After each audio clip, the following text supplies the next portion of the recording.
First, I want to thank the DADA2 Foundation gave me the opportunity to present my current work. And during the launch, one of my colleagues asked me, do I feel nervous and stressful?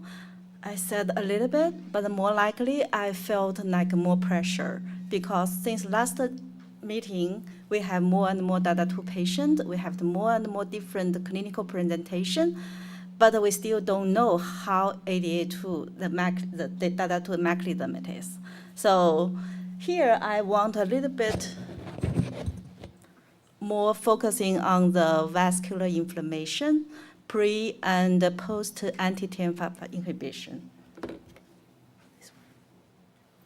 so that advances. Okay. And then the other one points. So as everybody knows here, the anti-TNF treatment has been widely used in the DADA2 patients, and a lot of the clinical presentation has been improved, including inflammation and stroke. So I want to start with a very striking image showing here. You can see very clearly before and after anti-TNF treatment, how TNF expression in the skin biopsy from the DADA2 patient changed. And the red staining is the TNF cytokine, and the green staining is one of the endothelial marker, CD31. And you can see most of the red staining is around the vessel, so they can be produced by different cells. And the green endothelial cells, they are not flat, they are more activated, becomes round, means these activate endothelial cells. And after treatment, is this one? It's at the very end, at the tip of it. Oh, I can see it. Give you a tutorial here. Sorry. Be careful or it'll explode here. See, right This? there. Oh, Yes. that. Yes, Thank yes, you, yes, thank yes. you. This is very high tech. So after treatment, you can see the TNF already completely disappeared in the tissue, and the endothelial cells becomes more normalized. They are very flat, covered on the vessel. So here comes three questions I think is very important. The first question is, where does TNF comes from? Which cells release it? And second is, how does vascular endothelium being damaged? Because this is very important in the stroke and the vasculitis. And the third question is, does anti-TNF rescue vascular phenotype? So I think I want to start with the third question because everybody wants to know if this anti-TNF works. So I think I already showing the one representative, the image. And this is another, just one patient. Just one patient from same patient before and after, and from different biopsy, the same biopsy but different image area. You can see not only in the just the under epidermis part, that's the most TNF accumulated area, and also on, around the vessel, and this is the gland. So just between the tissues. So have a lot of TNF accumulated before, but after treatment, they're gone. And also endothelial cells becomes normal.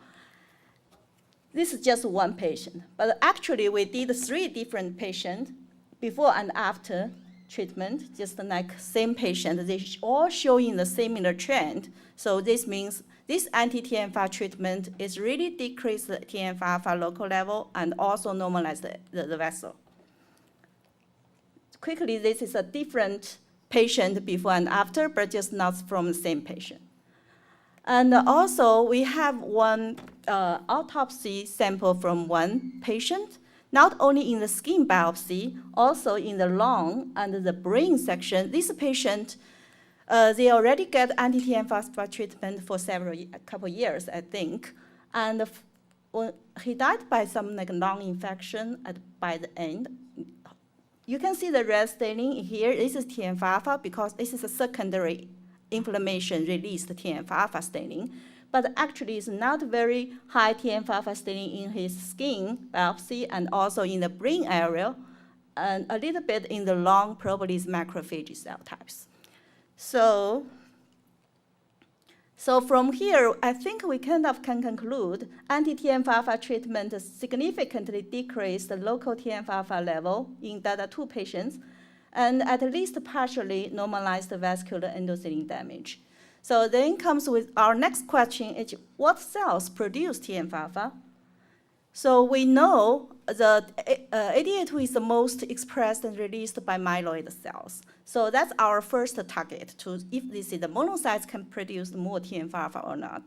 So you can see from here, this is from the one patient, DADA2 patient, the primary monocytes.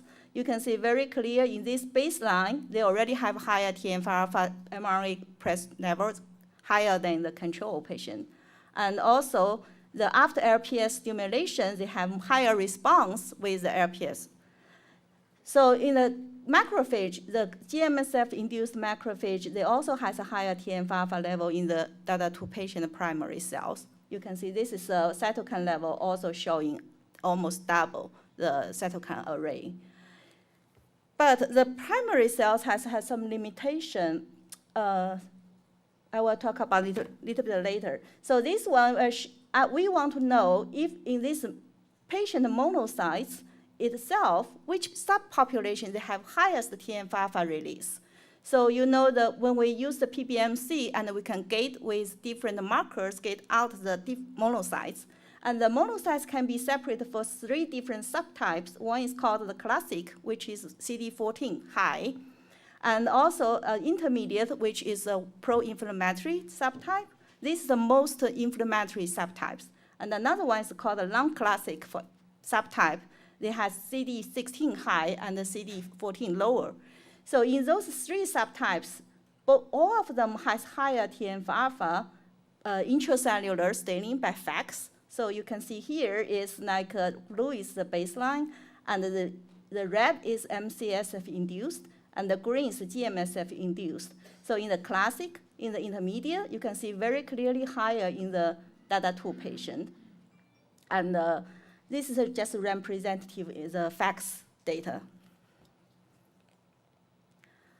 But we are a little bit stuck with the primary cells because most of the patients get already treatment.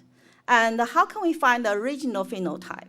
So then we use our I think it's very important model called the in vitro disease model.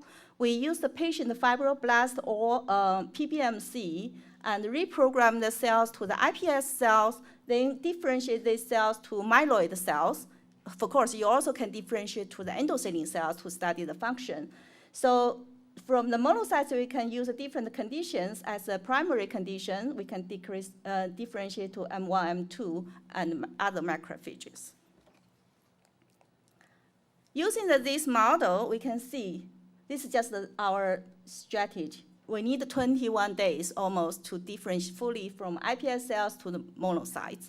And in these monocytes, you can see the CECL1 gene expression is increased from iPS level to the macrophage level, which is consistent with the primary cells. And also, using this model, we compare one of the patient iPS monocytes compared to the control. They have a higher TNF-alpha and also IL-6 expression, mRNA level expression. So this is just a very preliminary data. We didn't do all the patients, just a few of them. And from here, we think monocytes or macrophages from DADA2 patients produce more TNF-alpha, but also as other pro-inflammatory cytokines like IL-6. So then we want to see what happened to the endothelial cells. So I think the TNF-alpha damages the endothelial cells. That's already well established.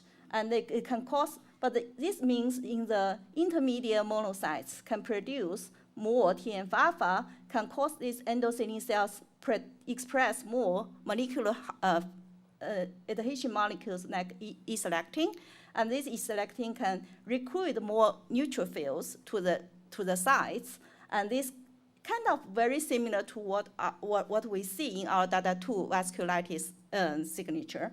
And but here they propose a little bit interesting thing is if they have more IL-6 released from classic monocytes, they kind of can inhibit this process.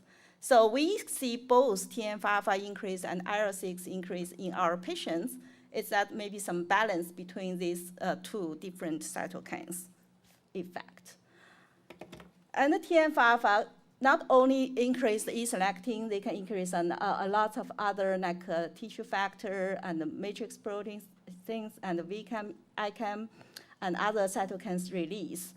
So what we saw in our patients before, in our first publication, we saw the patient has more E-selectin expressed in the endothelial cells.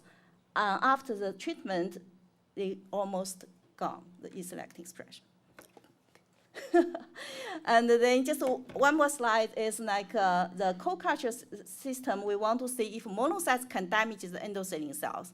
We use a different co-culture showing. So you can see here the endothelial cells after co-culture with ADA2 knockdown cells, it have high expressed ICAM1, and also here. So this means if you put the ADA2 deficient cells together with endothelial cells can cause these adhesion molecules increased in endothelial cells, can explain all this phenotype in vasculature. So I think the last one, I just skip. This is RNA-seq data we got from our cells, indicates they have more endothelial damage related. So summary is, anti-TNF-alpha treatment significantly decreased the local TNF-alpha level in patients and at least a normalized vascular damage. And the monocyte macrophage from DADA2 patients produce more pro-inflammatory cytokines. And monocyte endothelial co-culture data showed that DADA2 monocytes could induce endothelial damage by both indirect way and direct cell-cell contact mechanism. So thank you, everyone.